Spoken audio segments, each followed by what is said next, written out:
Doctor Rashmi Fadnavis यांना विनंती करते की काही प्रश्न जे आलेले आहेत श्रोत्यांच्याकडून त्याचा परामर्श घ्यावा.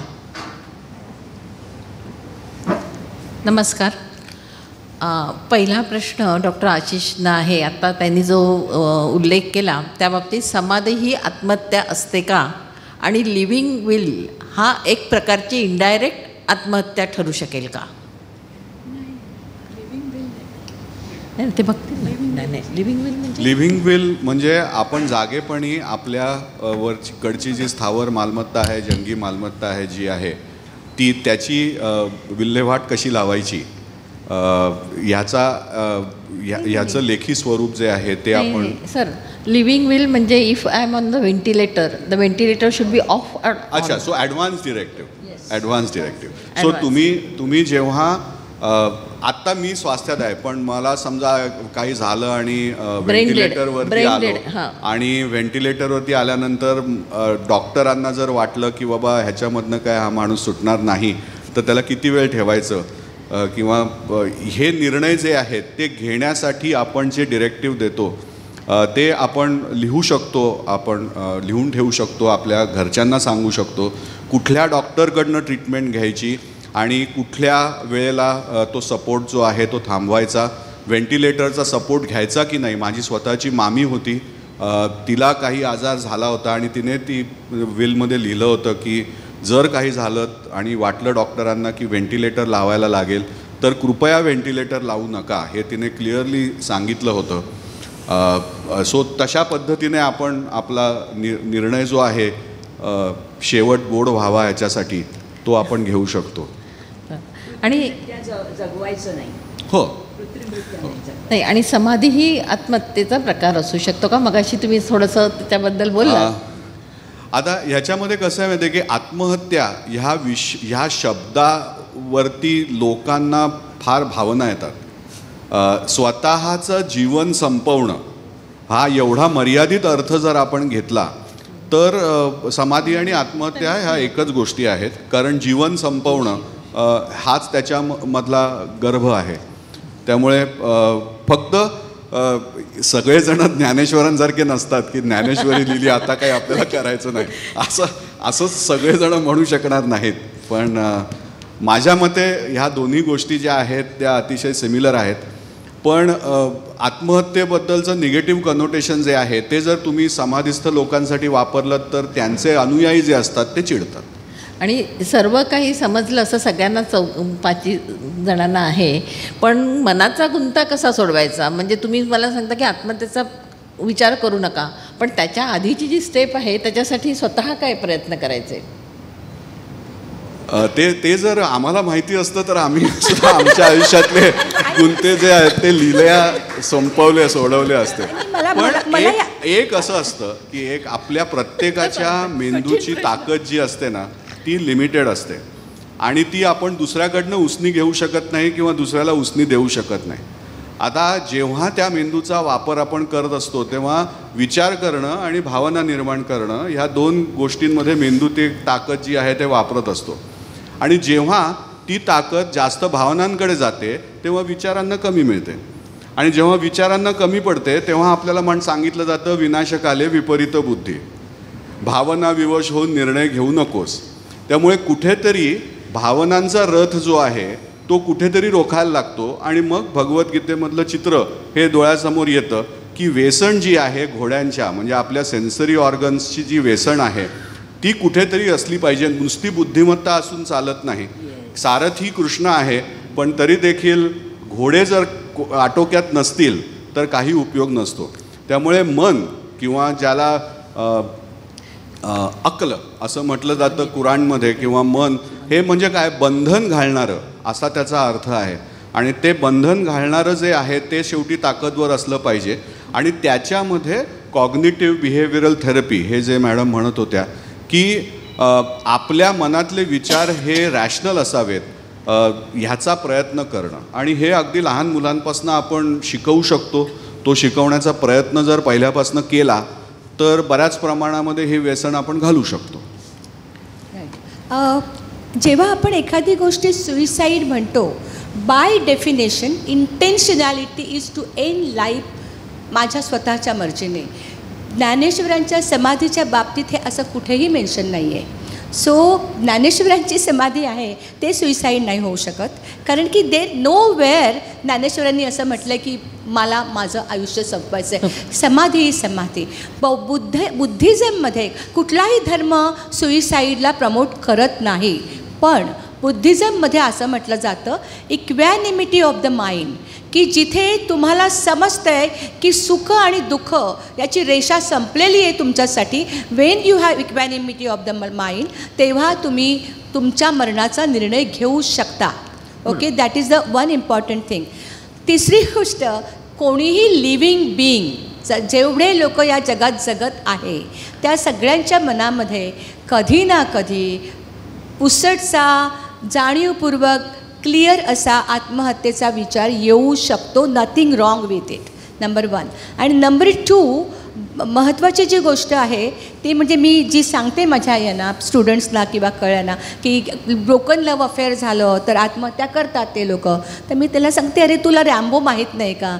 ते म्हणतात, म्हणजे मी खूप विनोद पण वापरते माझ्या थेरपीमध्ये, तर ते म्हणजे काय. मी म्हटलं अरे असं काय करायचं, ते बघ दुसरे 10 सुइसाईड झाला तरी 11 वेळा, 10 ब्रोकन लव अफेअर झाले तरी 11 वेळा तयार, त्याला रॅम्बो म्हणतात. हे काय आहे, एकाच ब्रोकन लव अफेअरमध्ये बाय बाय म्हणायचं. अरे प्रयत्न तर कर, कोशिश तो करो, यू नो, दुनिया और भी आगे है. अरे पूर्ण आयुष्य आहे पुरलेलं.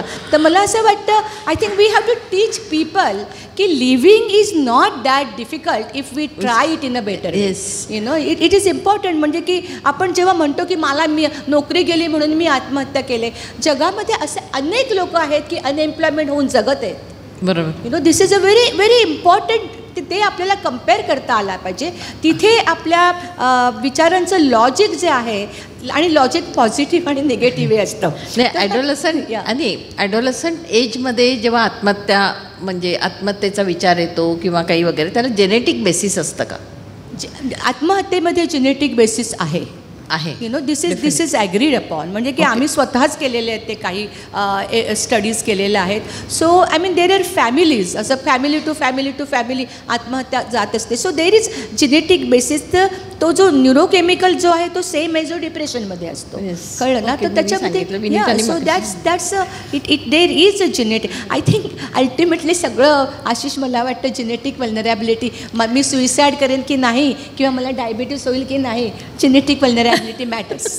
बरं, ऑटिस्टिक मुलांसाठी एकाग्रता साधण्यासाठी ॲनिमल थेरपी वापरतात, तर तसं आत्महत्या प्रतिबंधक म्हणून अशी थेरपी वापरता येईल का, ॲनिमल थेरपी? मी ॲनिमल लवर आहे, मोर दॅन अ सॅकॅट्रिस्ट. तर मी माझ्या काही ज्येष्ठ नागरिकांसाठी छोटे कुत्रे वगैरे पाळायला सांगितलेत. यू नो, जेव्हा ते व्हिडिओ वगैरे झालेत, कुठेतरी त्यांना तो लोनलीनेस आला, यू नो, बेसिकली, आणि they felt happy about it. You know, कुठेतरी ती जी अशी वेडी वाकडी वाया जात असते आपली पॉझिटिव्ह अफेक्शनेट एनर्जी, ती कुठेतरी चॅनलाइज होते त्या, आणि तिथे अनकंडिशनल एक जगणं होऊन जातं. ओके. डॉक्टर नारुरकर, जरासा कठीण म्हणण्यापेक्षा मलाच विचारायला कसं तरी वाटतंय, ब्रह्मविद्या, मेडिटेशन, विपश्यना याने मन स्थिर होतं असं म्हणतात. मग हे आचरणात आणणारी व्यक्ती जेव्हा गुरुस्थानी असते आणि ती गुरुस्थानी व्यक्ती जेव्हा आत्महत्या करते, तेव्हा आपण सामान्य माणसांनी काय करायचं? फार कठीण प्रश्न आहे. कारण लोकांना मार्गदर्शन करणारी माणसं जेव्हा आत्महत्या करतात तेव्हा आपणच बुचकळ्यात पडतो आणि असं थोडा संभ्रमावस्था निर्माण होते की हे असं का झालं. त्याचं कारण असं असतं की माणूस जेवढा वर जातो तेवढा त्याचा सामान्य लोकांशी संपर्क तुटतो, आणि मी पण माणूस आहे आणि माझ्या समस्या इतर माणसांसारख्याच समस्या आहेत हे तो विसरतो, असं आहे. आणि दुसरं म्हणजे काय असतं की तो कोणाशी बोलत नाही की माझ्या समस्या अशा आहेत, त्याच्यावर मार्ग कसा काढायचा. कसं असतं की एक माणूस दुसऱ्या माणसाला सांगू शकत नाही अशी कोणतीही समस्या जगात नसते, मानवी जीवनात नसते.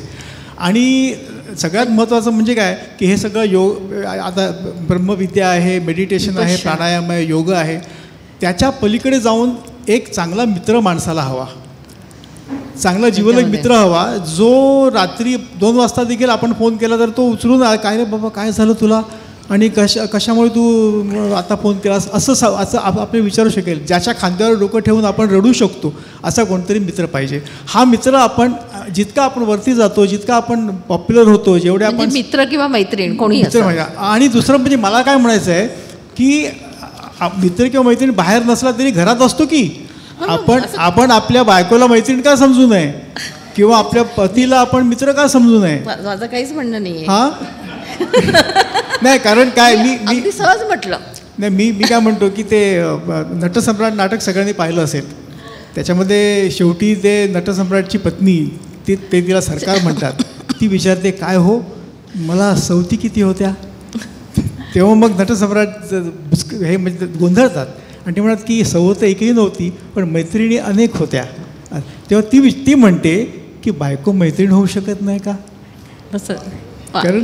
कारण तिचं म्हणणं तिला अभिप्रेत काय असतं. तिला ह्याचा अर्थ सगळ्याला आत्महत्येला परावृत्त करण्यासाठी एक सपोर्ट सिस्टीम आपण सगळ्यांनी तयार केली पाहिजे. एक चांगला मित्र पाहिजे किंवा मैत्रिणी पाहिजे.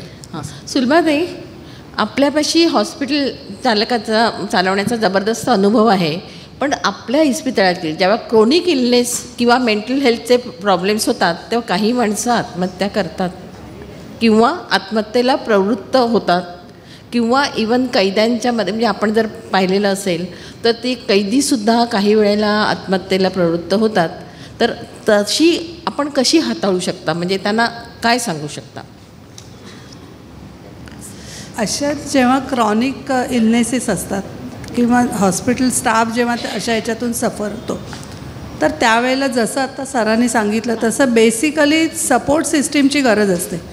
आणि माणसाने कुठेतरी बोलून आणि त्यांना हॉस्पिटलतर्फे आपण जर आपला स्टाफ असेल तर त्यांना थोडीफार आपण मदत करू शकतो. जसं BMCमध्ये क्रॉनिक आजारासाठी त्यांना पेड लीव देण्याची सोय, जशी कॅन्सर लीव आपण स्पेशल लीव म्हणून देतो, तर अशा पद्धतीच्या काही एम्प्लॉई फ्रेंडली फॅसिलिटीज आपल्याला जर हॉस्पिटलतर्फे देऊ शकलो तर तो एक भाग असतो. आणि दुसरं, अनेक वेळेला आपण 8 तास 12 तास लोक एकत्र काम करत असतात. त्यामुळे जसा घरच्या पातळीवर सपोर्ट मिळतो तसंच बरोबर काम करणारे कलिगसुद्धा आपले जीवाभावाचे मित्रमैत्रिणी होतात. आणि तो सपोर्ट अशा वेळेला आपल्याला खूप महत्त्वाचा ठरतो. आणि अशा ज्या वेळेला असं त्या मित्रमैत्रिणींच्या लक्षात येतं की ह्या माणसाला काहीतरी प्रॉब्लेम आहे, त्यावेळेला तो त्याच्या वरिष्ठांकडे जाऊन काहीतरी मदतीची गरज आहे असं सांगतो. आणि मग अशा वेळेला कुठल्या ना कुठल्या स्वरूपातली कन्सेशन्स त्यांना कामातली देऊन, ताणतणावातून थोडंसं रिलीफ देऊन अशा पद्धतीने आपण त्यांना मदत करू शकतो. डॉक्टर आशिष, ल्युनॅटिक हे सगळे तुमच्या परिचयातले शब्द, बरोबर.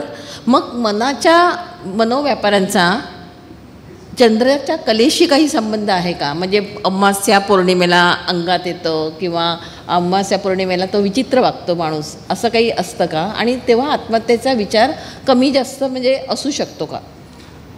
बऱ्याच वेळेला असं होतं की काही शब्द प्रचलित असतात, सायक्लिकल, काही आपल्या शरीरामध्ये संप्रेरकांचे चढउतार होत असतात. त्यामुळे निसर्ग आणि शरीरामध्ये जे होतं आहे ह्याचा काहीतरी संबंध लावणं हे माणसाने सतत केलेलं आहे.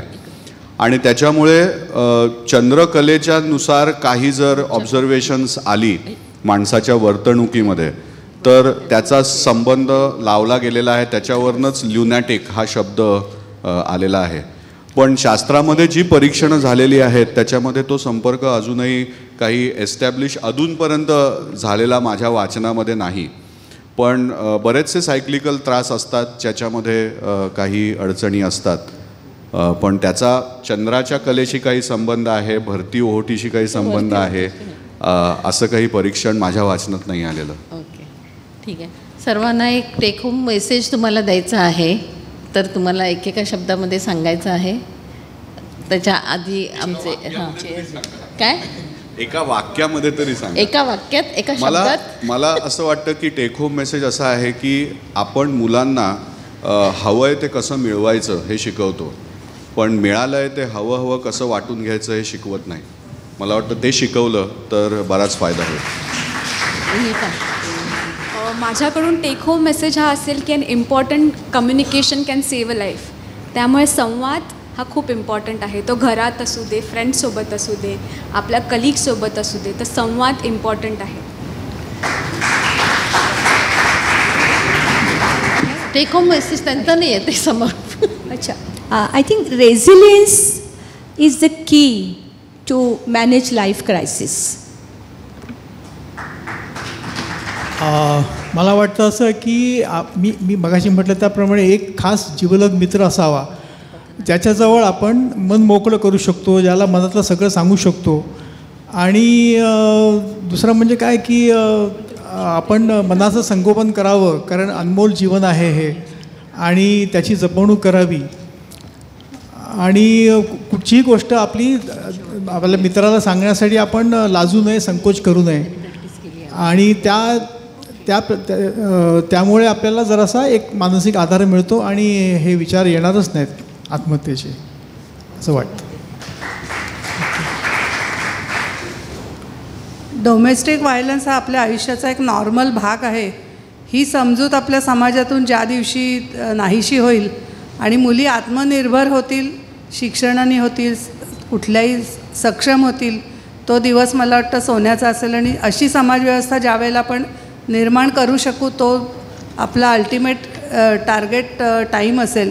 पण तोपर्यंत तरी आपण सगळ्यांनी एखादी सिस्टीम तयार करून, आणि आजूबाजूला जर कुठे डोमेस्टिक व्हायलन्सचा आपल्याला पेशंट दिसला तर ती त्यांची घरगुती गोष्ट आहे, मला त्याच्याशी काय करायचं आहे, मी त्यांच्यात कशाला पडू, नवरा बायकोचं भांडण आहे, अशा आपली वृत्ती न ठेवता त्यांना एखादी मदत करण्याच्या दृष्टीने जे आपल्याला करता येईल ते आपण केलं पाहिजे. आणि व्यक्ती म्हणून, समाज म्हणून, वैद्यकीय तज्ज्ञ म्हणून प्रत्येकाने आपापल्या कपॅसिटीने जे करता येईल ते करावं जरूर. मध्ये एक बेल बजाव आंदोलन होतं, ते मला वाटतं ह्याच विषयावर होतं. बेल बजाव, की जर एखाद्या घरामध्ये डोमेस्टिक व्हायलन्स चालला हे जर बाहेर त्यांना ऐकू आलं तर ताबडतोब जाऊन बेल वाजवायची आणि विचारायचं की काय चाललं आहे. त्याच्यामुळे सुद्धा डोमेस्टिक व्हायलन्सला आपण प्रिव्हेंट करू शकतो. मला वाटतं खूप वेळ झाला आहे, आपण समारोपाकडे येऊया. आणि विद्यमान अध्यक्ष लोकमान्य सेवा संघाचे CA श्री मुकुंद चितळे यांना मी विनंती करते की त्यांनी इथे येऊन केलं तरी चालेल. येस. आणि समारोपानंतर काही घोषवाक्य आहेत, तर ज्यांनी पथनाट्य सादर केलं ते आपल्याला काही अतिशय सुंदर शब्दामध्ये लिहिलेली अशी मराठी, हिंदी, इंग्लिश तिन्ही भाषांमध्ये त्यांनी घोषवाक्य तयार केली आहेत, तर ती आपल्याला वाचून दाखवतील आणि आपल्याला बघायलाही मिळतील. नमस्कार. स्टेजवर जेव्हा एवढे मानसोपचार तज्ज्ञ सगळे बसलेले आहेत, त्यांच्याकडनं मला इतका वेळ ऐकलं आहे, तर अशा वेळी त्यांच्यासमोर येऊन बोलणं म्हणजे आधी ह्या कार्यक्रम संपल्यानंतर मला त्यांच्याकडे जायला लागेल की काय, ही पहिली भीती वाटते. मला वाटतं मी या विषयाला इथूनच सुरुवात करतो की मानसोपचार तज्ज्ञाकडे जाताना जेव्हा भीती वाटते, हा शब्द जेव्हा समाजात येतो, ही मला वाटतं आपली पहिली अडचण आहे. हा जो दिवस आहे तो आत्महत्या बंदी किंवा जे काय आपण वापरला शब्द ते प्रतिबंध, मला वाटतं आपल्या समाजात जेव्हा हे दिन पाळायची सुरुवात होते ना, तिथेच आपण पहिल्यांदा खाली येतो. आपण बऱ्याच गोष्टी बोललो समाजाबद्दल, पितृदेन, मातृदेन, हे जेव्हा दिवस पाळायची वेळ येतात त्याचा अर्थ आई आणि वडिलांना मी बारशेवर विसरायला हरकत नाही. मदर्स डे, फादर्स डे केलं की माझा कार्यक्रम संपला. त्यामुळे या पूर्ण कार्यक्रमामध्ये मी थोडा वेगळ्या अँगलनी बघतो की आपण ज्याला आत्महत्या म्हटलं आणि आपण भरपूर चर्चा केली, ही आत्महत्या हे शेवटचं टोक आहे. ज्यांनी जे केलं तो संपला, तो निघून गेला. पण आज जर समाजात बघितलं तर ज्यांची मानसिक स्थिती बिघडलेली आहे आणि जे कायम अस्वस्थ असतात, कायम चिडलेले असतात, कायम रडत असतात, अशी संख्या किती आहे? अशा लोकांकडे जर आपण बघितलं तर या लोकांसाठी यांची सामाजिक नाही परंतु यांची मानसिक स्थिती सुधारण्यासाठी आपण काय करू शकतो, हा मला मुख्य विचार मला वाटतो. याचा अर्थ आत्महत्या बरोबर केली पाहिजे वगैरे असं नाही, या विषयावर आपण पूर्ण ऐकलं. परंतु हे तर एक टोक झालं, जो गेला तो संपला. पण जे उरले आणि जे आजचं आपलं जीवन अशा प्रकारे जगतायत की कायम रडत असतात, कायम अस्वस्थ असतात, आणि या विषयाकडे जर आपण समाज म्हणून बघितलं तर दोन गोष्टी लक्षात येतात की आपला सगळ्यांचा हव्यास भयंकर वाढलेला आहे. ज्यांच्याकडे आहे त्यांना पण अनेक पाहिजे, ज्यांच्याकडे नाही त्यांना पण पाहिजे. दोन्ही अस्वस्थ. ही जी अस्वस्थता आहे ती अस्वस्थता काहीतरी चांगलं करण्याकरता असली तर ती नेहमी आनंददायक असते. ज्याला वेड म्हणतात ते समाजाच्या चांगल्या करण्याकरता वेड असेल तर ते केव्हाही वेड चांगलं असतं. पण हा जो वेड आपण शब्द वापरतो तो इतक्या वेगळ्या प्रकारे वापरतो. बारीक बारीक उदाहरणं घेतो. आता विलबद्दल बरंच बोलणं झालं, पण आपण शक्यतो कोणालाही विचारून बघा की तुझं विल केलं आहेस का. आणि हा अनुभव मला माझ्या क्षेत्रात जास्ती येतो. पहिल्यांदा माणूस रागवतो माझ्यावर, म्हणतो तुला काय वाटलं मी चाललो का उद्या, आणि मग ते हळूहळू त्या विषयावर तयार होतात. आपण वृद्धाश्रमाबद्दल बोललो. वृद्धाश्रमाची संकल्पना छान आहे, पण महाराष्ट्रीयन लोकांतील सर्वात जास्ती आवश्यक गोष्ट झालेली आहे. याचा आपण कधी विचार करतो का? याचं कारण असं की ही जे नैराश्य आहे किंवा हे जे समाजात चाललेलं आहे हे जर दूर करायचं असेल तर यातली सर्वात मोठी आवश्यकता कुठे आहे तर कुटुंब व्यवस्था, आणि ती कुटुंब व्यवस्था चांगली निर्विघ्न ठेवणं. मला वाटतं आपण जे इथे बसलेले लोक आहोत की आपण ज्या कार्यक्रमाला आलेले लोक आहोत, आपण जर विचार केला की आपण जे आजचे प्रश्न म्हणतोय ते आजचे प्रश्न आले कसे. आमच्यासारख्या लोकांनी आपापल्या कुटुंबामध्ये आपापल्या ठिकाणी ते योग्य केलं असतं तर पुढची पिढी ही चांगली झालीच पाहिजे. जे समाजाने केलं पाहिजे असं आपण म्हणतो ते जर राष्ट्राने केलं पाहिजे, पण त्याची सुरुवात होणार कुटुंबापासून. जे कुटुंब रात्री एका वेळी एका टेबलावर बसून जेवू शकतं, जे अशा वेळी बोलू शकतं, अशा कुटुंबात सर्वसामान्यपणे असे प्रश्न कमी निघू शकतात. किती कुटुंबामध्ये रात्री सगळी माणसं घरातली एकत्र येऊन जेवतात. मला वाटतं बऱ्याच वेळा प्रश्नांची उत्तरं जाहीरपणे देणं मुश्किल असतं. पण म्हणून लोकमान्य सेवा संघातर्फे आम्ही जेव्हा कार्यक्रम करतो तेव्हा काही वेळा ज्याला समाज प्रबोधन म्हणता येईल हा विषय नक्कीच मनात असतो. नुसता प्रश्न मांडून प्रश्न सुटणार नाही आहे, त्या प्रश्नाची उत्तरं काय आहेत ती आपल्याला बघायला पाहिजे.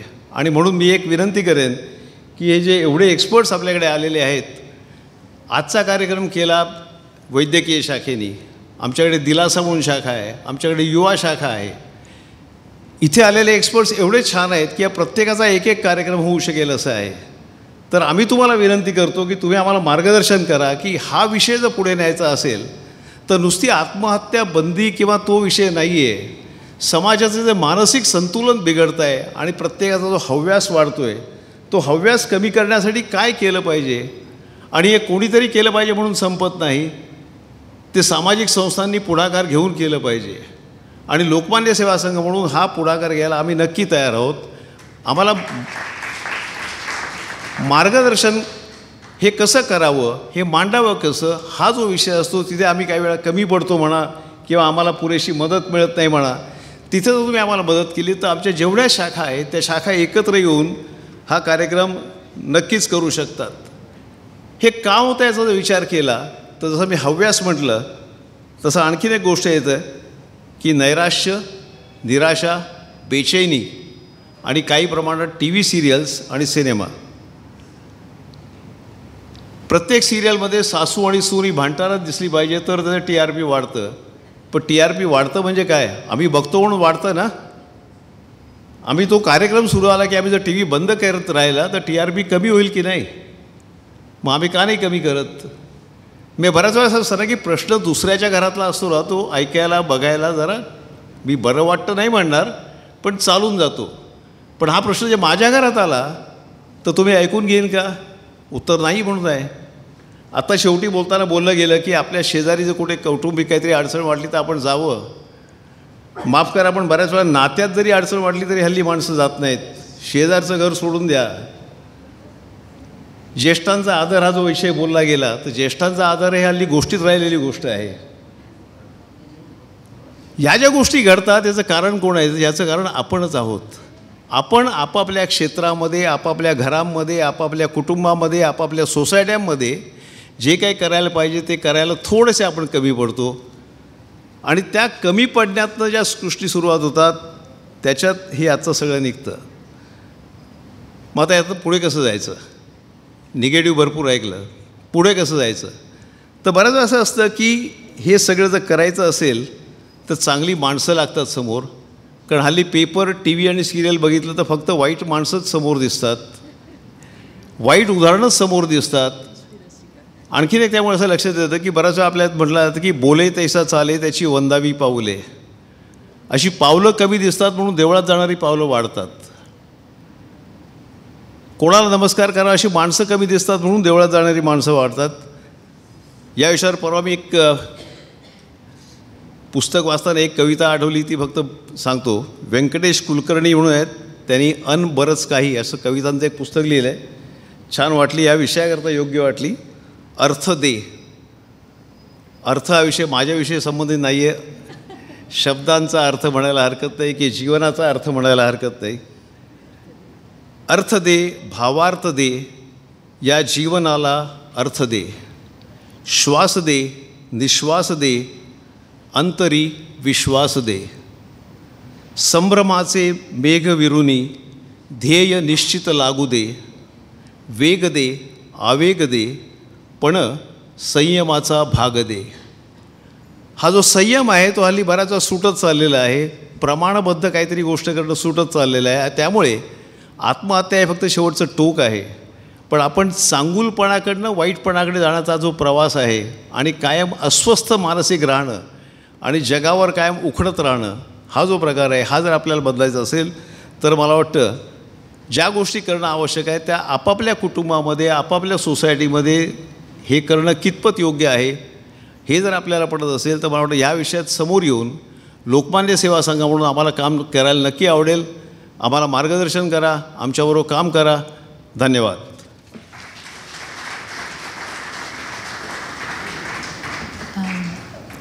मुकुंद चितळे, त्याचबरोबर डॉक्टर स्नेहलता देशमुख आवर्जून आज उपस्थित राहिल्या त्याबद्दल आणि आम्हा सर्व कार्यकर्त्यांचा उत्साह त्यांनी वाढवला. ताई अजूनसुद्धा बसलेल्या आहेत. त्याला सुरुवातीला मला म्हणाल्या होत्या की मी जास्त वेळ बसू शकणार नाही, पण मला वाटतं आपला सहवास खूप मोलाचा आहे. मी सुलभाताईंना विनंती करते की थोडक्यात त्यांनी आभार मानावे. तिथून मानले तरी चालेल, इथे या, काही हरकत नाही. आणि त्यानंतर 5 मिनिटात घोषवाक्य होणार आहेत.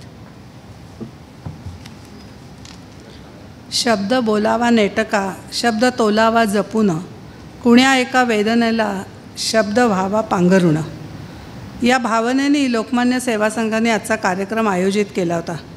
असा आगळावेगळा कार्यक्रम सादर करताना वैद्यकीय शाखेला अनेकांचं सहकार्य लाभलं आणि त्यामुळेच हा कार्यक्रम संपन्न झाला.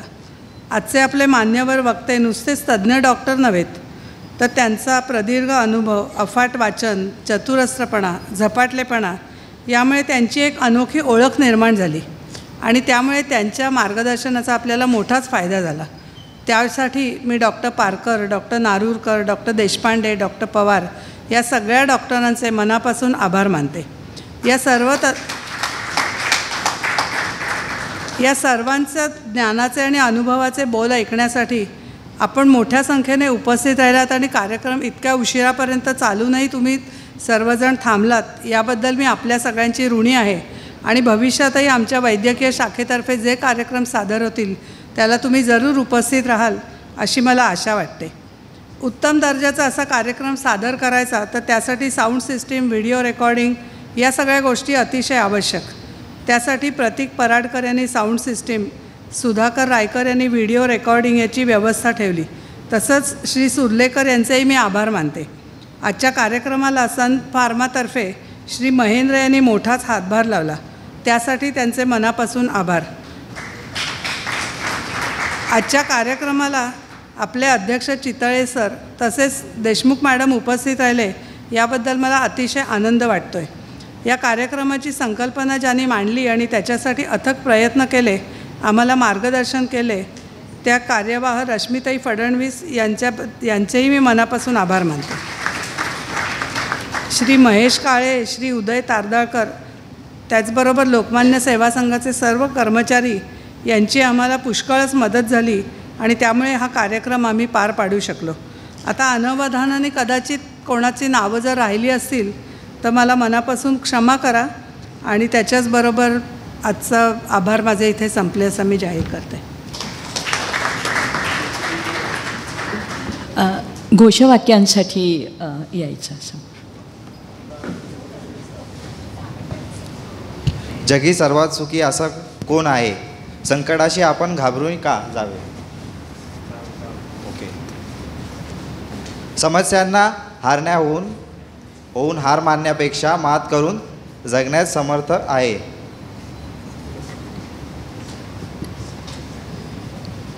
करू मनाचे संगोपन, अनमोल असे हे जीवन. नेक्स्ट. भावनांना कुलूपबंद ठेवण्यापेक्षा व्यक्त व्हा आणि छान जगा. न उचलता पाऊल टोकाचे, व्यक्त करा भावना सहृदय, मन व्या मानुषी जगा मानुषी. क्रियाशील राहून आशा फुलवूया.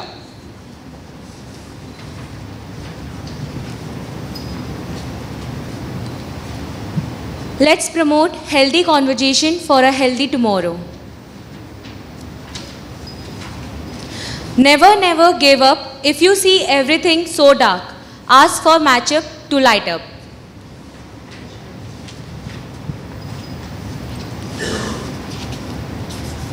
Let's talk freely and ventilate our thoughts and feelings with a confidence. Celebrate differences and celebrate diversity.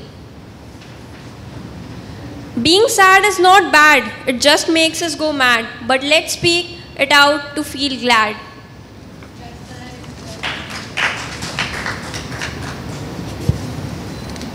कार्य करके उम्मीद जगाना. Creating hope through actions. Thank you very much. आपणा सर्वांना खूप खूप धन्यवाद. खूप उशीर झाला आहे तरी आपण सर्व मोठ्या संख्येने उपस्थित राहिलात त्याबद्दल